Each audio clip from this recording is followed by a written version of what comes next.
ध्रुव राठी जो आज के दिनों में कंट्रोवर्सी वीडियो और एजुकेशनल वीडियोस के लिए फेमस हैं। अगर आज तक इनके व्यूज के बारे में बात करें तो 1,96,73,90,825 views on his current channel views.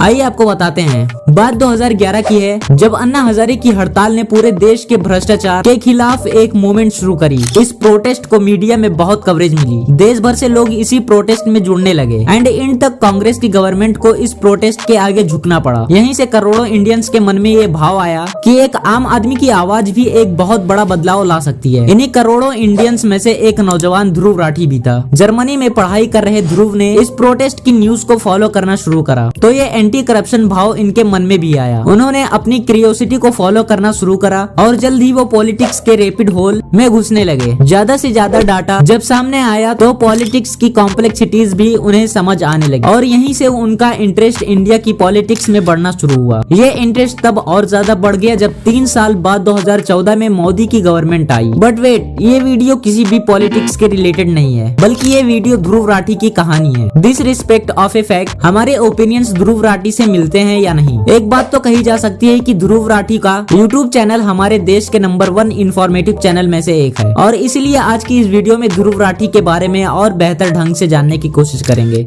ध्रुव की कहानी की शुरुआत 2014 से नहीं 30 साल पहले से होती है। आइए 30 साल पहले हरियाणा की तरफ चलते हैं। 90 के दशक के दौरान हरियाणा में रोहतक जिले के एक हिंदू जात परिवार में एक व्यक्ति तय करता है कि वो इंजीनियर बनेगा। उस दौर में हरियाणा के ज्यादातर लोग या तो मिलिट्री ज्वाइन करते थे या तो किसानी करते थे, तो इंजीनियर बनने का सपना थोड़ा गहरा सपना लगता था। लेकिन फिर भी इस आदमी ने अपनी इंजीनियरिंग करी और शायद किसी मायने में स्टेटस को चैलेंज किया। मैं बात कर रहा हूँ मिस्टर राठी की, जिन्होंने आगे चलकर एक टीचर से शादी करी और फिर इनके घर में 8 अक्टूबर 1994 में ध्रुव का जन्म हुआ। पेरेंट्स का इंजीनियर और टीचर होने की वजह से ध्रुव की परवरिश और बाकी बच्चों से अलग रही और कुछ समय बाद इनके फादर रोहतक से दिल्ली आ गए और दिल्ली में नौकरी करने लगे। और जब ध्रुव 9 साल के रहे होंगे तब इनके फादर की हाई सैलरी और बेटर जॉब अपॉर्चुनिटी के चलते मलेशिया चले गए। ऐसे में उनकी माँ और ध्रुव अपने नाना के साथ रहने लगे। ध्रुव के नाना एक PSF ऑफिसर थे, जिसके चलते उनकी पोस्टिंग देश के अलग अलग रीजन्स में हुआ करती थी और इसी वजह से ध्रुव को भी अलग अलग शहरों में रहने का एक्सपीरियंस और एडवेंचर मिल सका।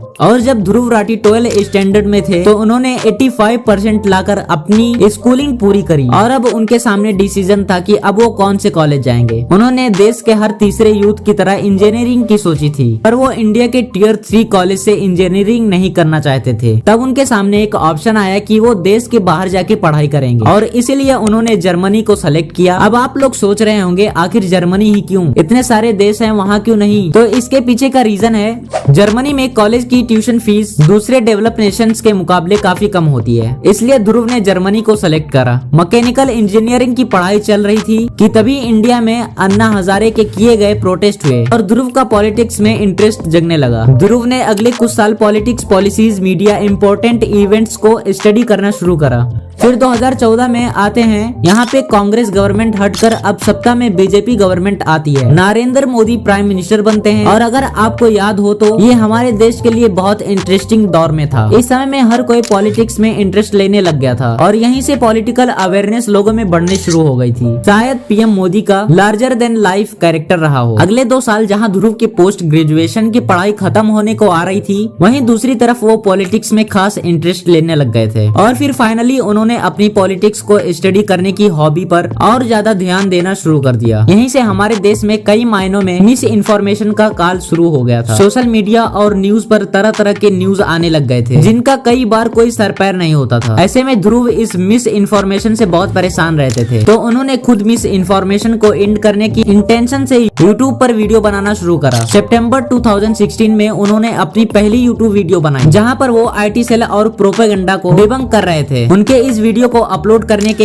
1 महीने के अंदर ही 1 लाख से ज्यादा व्यूज मिल गए थे और उसके 1 साल बाद उन्होंने यानी कि 2017 में यूट्यूब पर 100,000 सब्सक्राइबर्स का माइलस्टोन अचीव कर लिया था। यहीं से ध्रुव ने अपने रिसर्चर और एडिटर की टीम को एक्सपैंड करना शुरू कर दिया था और अपने यूट्यूब चैनल की तरफ पूरी तरह से डेडिकेटेडली काम करने लगे। इस वक्त तक ध्रुव पर कई सारे इल्जाम भी लगने लग गए थे कि वो किसी सर्टेन प्रोपेगेंडा को चला रहे हैं या फिर वो किसी पॉलिटिकल पार्टी के लिए काम कर रहे हैं। इन बातों में कितना सच और कितना झूठ ये तो वही जाने। ये देखा जाए कि जब तक वो मिस इन्फॉर्मेशन नहीं फैला रहे हैं तब तक लोगों को उनके काम से कोई प्रॉब्लम नहीं होनी चाहिए। उनके ओपिनियंस कई लोगों से नहीं मिलते। इनफैक्ट पर एक डेमोक्रेसी को जीवित रखने के लिए ये बहुत जरूरी है कि उन्हें फ्रीली एक्सप्रेस करने दिया जाए। आपका ध्रुव की जियोपॉलिटिकल कमेंट्री पर क्या ओपिनियन है, हमें कमेंट्स पर जरूर बताइएगा। फिर ध्रुव ने 1 मिलियन और 2023 में 10 मिलियन सब्सक्राइबर्स का आंकड़ा पार कर लिया और उनकी ये जर्नी हम सब ने विटनेस करी है। अभी ध्रुव के चैनल पर 13 मिलियन सब्सक्राइबर्स प्लस हैं और हमारे देश के करोड़ों लोग इंफोटेनमेंट वीडियोस के लिए इनकी वीडियोस की तरफ रुख करते हैं। दोस्तों, ध्रुव की कहानी में बस इतना ही। अगर और डिटेल्स में ध्रुव की बायोग्राफी चाहिए तो चैनल को सब्सक्राइब करके वीडियो में कमेंट कर दें। बहुत ही जल्द आपको ध्रुव पर वीडियो मिल जाएगी। Thanks for watching the video.